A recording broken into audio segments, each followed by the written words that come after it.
मैं हूं आपका अपना रोबिन चौधरी मेरठ से और आप देख रहे हैं ऑक्सफोर्ड मीडिया रिपोर्ट। आज का विषय रहेगा हमारा भारत और थाईलैंड के बीच जो संबंध है, जिनकी एक विस्तृत आपको जानकारी आज हम प्रस्तुत करेंगे।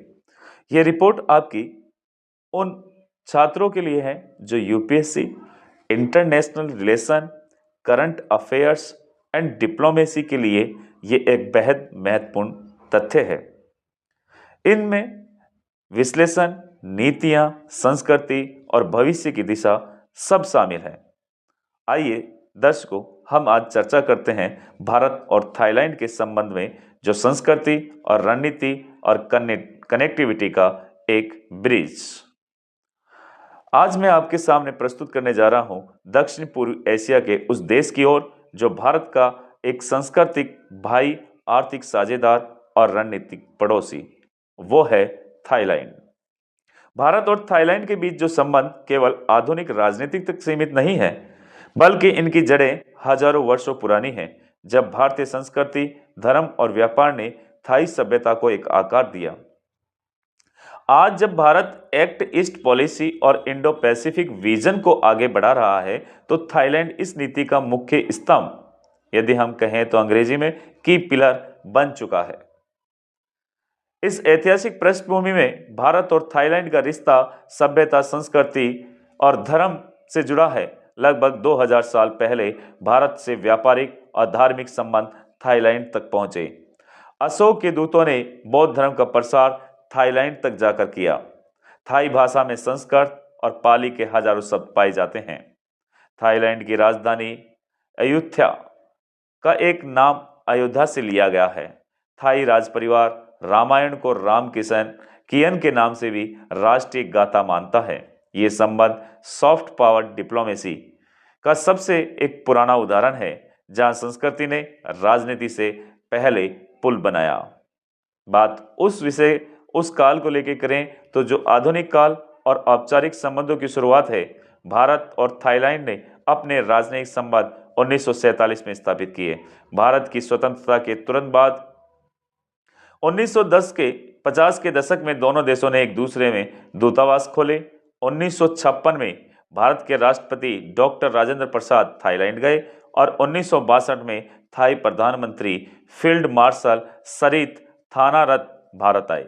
दोनों देशों ने गुट निरपेक्ष आंदोलन नेम में एक समान दृष्टिकोण अपनाया, जहां शांति, सहयोग और स्वतंत्र विदेश नीति पर बल था।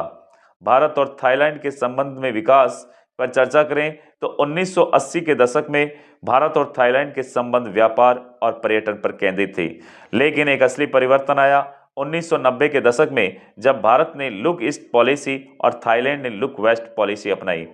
दोनों नीतियां एक दूसरे की प्राकृतिक पूरक बनी और इसके बाद दोनों देशों के बीच जो संबंध थे 4 प्रमुख स्तंभों पर विकसित हुए, जो राजनीतिक सहयोग, आर्थिक साझेदारी, रक्षा और सुरक्षा और सांस्कृतिक और जन से जन संपर्क।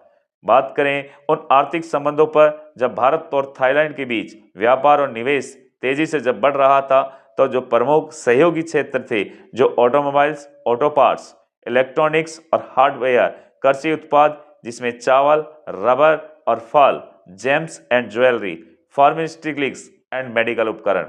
भारत और थाईलैंड ने अर्ली हार्वेस्ट स्कीम 2004 पर हस्ताक्षर किए, तो Asian India free trade agreement का आधार बनी। थाईलैंड भारत में ईस्टर्न इकोनॉमिक कॉरिडोर के निवेशक दोनों देशों में शामिल है, जबकि भारत के कई आईटी और टेक्नोलॉजी स्टार्टअप थाईलैंड में काम कर रहे हैं। कनेक्टिविटी प्रोजेक्ट से हम चर्चा करें तो भारत और थाईलैंड के बीच भौगोलिक निकटता एक बड़ी रणनीतिक पूंजी है। प्रमुख परियोजना India Myanmar Thailand trilateral highway, 1360 किलोमीटर लंबे हाईवे, जो मोरा यानी भारत और म्यांमार और थाईलैंड को जोड़ेगा। उद्देश्य व्यापार और टूरिज्म को बढ़ाना। यदि हम बात करें Kaladan multi modal transit project, Kolkata से म्यांमार के सिटवे पोर्ट, जिनके इंदर फिर मिजोरम और तक सड़क जल मार्ग कनेक्शन, इनके हम आगे जब चर्चा करते हैं तो इस प्रकार की इन मोटी परियोजनाओं के आधार पर जो थाईलैंड और बाकी ओशियन से जुड़ता है। एयर कनेक्टिविटी दिल्ली, मुंबई, कोलकाता और चेन्नई से बैंकॉक के लिए सीधी उड़ानें, प्रारंभ कर दी गई और भारत और थाईलैंड के बीच हर साल 15 लाख से भी अधिक यात्री आते जाते हैं। ये प्रोजेक्ट भारत की एक्ट ईस्ट पॉलिसी और थाईलैंड की एक्ट वेस्ट पॉलिसी का एक प्रतीक है। यदि बात रक्षा और सुरक्षा सहयोग पर करें तो भारत और थाईलैंड के बीच रक्षा संबंध जो मजबूत और रणनीतिक है। जॉइंट मिलिट्री एक्सरसाइज जो मिलिट्री एक्सरसाइज भारतीय सेना और रॉयल थाई आर्मी के बीच हर साल होती है। यदि सेम भारत नवल एक्सरसाइज नौसेना का हमेशा सहयोग तैयार रहता है। Anti terrorism and cyber security corporation दोनों देश आतंकवाद, ड्रग्स तस्करी और साइबर अपराधों के खिलाफ मिलकर काम करते हैं। मैरीटाइम सिक्योरिटी दोनों देश bay of Bengal and Andaman sea को सहयोग करते हैं। भारत की Andaman Nicobar command Thai navy के साथ सीधे समन्वय में है। डिफेंस MOU यानी 2015 रक्षा उपकरण प्रशिक्षण तकनीकी सहयोग पर समझौता किया गया। यदि बात हम राजनीति और कूटनीति के स्तर पर जो साझेदारी की तरह हम चर्चा करें तो भारत और Thailand ocean BIMSTEC IORA Indo Pacific forum में एक साथ काम करते हैं। दोनों देश लोकतांत्रिक और विकसित देश हैं जो रूल्स बेस्ड ऑर्डर को महत्व देते हैं। हाल के कुछ प्रमुख दौरे जब बात करें उनके लिए तो 2013 में थाई प्रधानमंत्री यिंगलक सिनावात्रा भारत आई थी और 2016 में PM मोदी थाईलैंड गए थे। Act east policy in action पर भाषण दिया था। 2022 में थाई प्रधानमंत्री प्रयुत चान-ओ-चा ने भारत के 75वें स्वतंत्रता समारोह में भाग लिया था। भारत और थाईलैंड दोनों ने डिफेंस, डिजिटल इकोनॉमी और कनेक्टिविटी जैसे क्षेत्रों को प्राथमिकता दी है। यदि बात हम सांस्कृतिक और धार्मिक जुड़ाव को लेकर करें तो भारत और थाईलैंड का संबंध एक सॉफ्ट पावर डिप्लोमेसी को एक सबसे बड़ा एक उदाहरण है। बात बौद्ध धर्म को लेकर करें तो भारत के बोध गया और थाईलैंड के अयुत्या शहरों के बीच स्पिरिचुअल लिंकेज है। हर साल लाखों थाई तीर्थयात्री भारत के बौद्ध स्थलों पर आते हैं। यदि बात रामायण के प्रभाव को लेकर करें तो थाई रामकेन भारत के रामायण पर आधारित है और थाईलैंड के राजा का उपाधि एक राम उसी परंपरा से जुड़ा है। इंडियन डायस्पोरा लगभग 2 लाख भारतीय मूल के लोग थाईलैंड में रहते हैं। उनमें से अधिकांश व्यापार और शिक्षा में सक्रिय हैं। ICCR and culture exchange Bharat और थाईलैंड के बीच सांस्कृतिक MOU है। यानी नमस्ते थाईलैंड फेस्टिवल हर साल बैंकॉक में आयोजित होता है। बात हम उस अध्याय की करें जो पर्यटन और जन से जन संपर्क। भारत और थाईलैंड पर्यटन के क्षेत्र में करीबी सहयोगी है और दोनों देशों ने टूरिज्म कोऑपरेशन एग्रीमेंट 2003 पर हस्ताक्षर किए।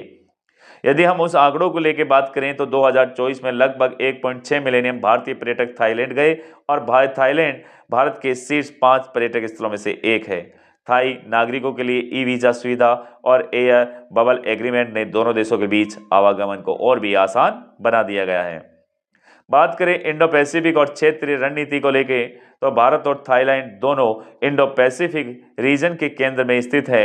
दोनों देश क्वाड देशों के साथ साथ फ्री और open and inclusive Indo Pacific का समर्थन करते हैं। भारत और थाईलैंड मिलकर maritime security, blue economic, climate action, disaster management, regional connectivity, BIMSTEC and IORA पर एक साथ काम कर रहे हैं। थाईलैंड भारत के BIMSTEC bay of the Bengal institute का संस्थापक सदस्य है और भारत इसे bridge between south Asia and south east Asia मानता है। यदि हम बात इसके भविष्य की ओर निर्धारित करते हैं और निष्कर्ष पर जब पहुंचते हैं तो भारत और थाईलैंड आज जो संबंध बहुत ही आयामी साझेदारी में बदल चुके हैं। दोनों देशों के बीच साझा इतिहास है, साझा भौगोलिक हित है और साझा रणनीतिक लक्ष्य है। और भविष्य की प्राथमिकता पर बात करें तो एक ट्राइलेटरल हाईवे को जल्द पूरा करना, digital and green economic partnership पर जोर देना, defence manufacturing and maritime cooperation को बढ़ाना, टूरिज्म एंड एजुकेशन एक्सचेंज को मजबूत करना, इंडो पैसिफिक रीजन में ओशियन सर्टेनिटी का समर्थन करना, जब प्रधानमंत्री मोदी ने कहा था कि भारत और थाईलैंड न केवल मित्र है बल्कि एक परिवार है जो समुद्र से नहीं संस्कृति से जुड़े हैं, तो दर्शकों, भारत और थाईलैंड संबंध केवल दो देशों की कहानी नहीं बल्कि ये संस्कृति और रणनीति और सहयोग की सह यात्रा है जो भारत की एक्ट ईस्ट पॉलिसी और एशिया की एकता का एक नया अध्याय लिख रही है। तो आज की हमारी जो ये रिपोर्ट आपको कैसी लगी ये हमें जरूर बताएं। अगर आपको ये जानकारी पसंद आती है तो ऑक्सफोर्ड एजुकेशन एकेडमी चैनल को सब्सक्राइब करें, अपने दोस्तों को शेयर करें और इसके बेल आइकन को प्रेस करें ताकि आने वाली सभी वीडियो आपके पास लगातार पहुंचे और अपने दोस्तों के अंदर ये जानकारी और आप भी बताएं। और लगता है ऐसा कि आपको कोई इसके अंदर कुछ और तथ्यों को जोड़ना है तो आप हमें निश्चित इसके बारे में जानकारी दें ताकि हम और इसमें सुधार करें और आपके मनोबल से ही हम इसके अंदर और सुधार लगातार करते रहेंगे। ये हमारे जीवन के ऑनलाइन प्लेटफॉर्म पर एक नया अध्याय लिखने का मैं प्रयास कर रहा हूं। जय हिंद, वंदे मातरम।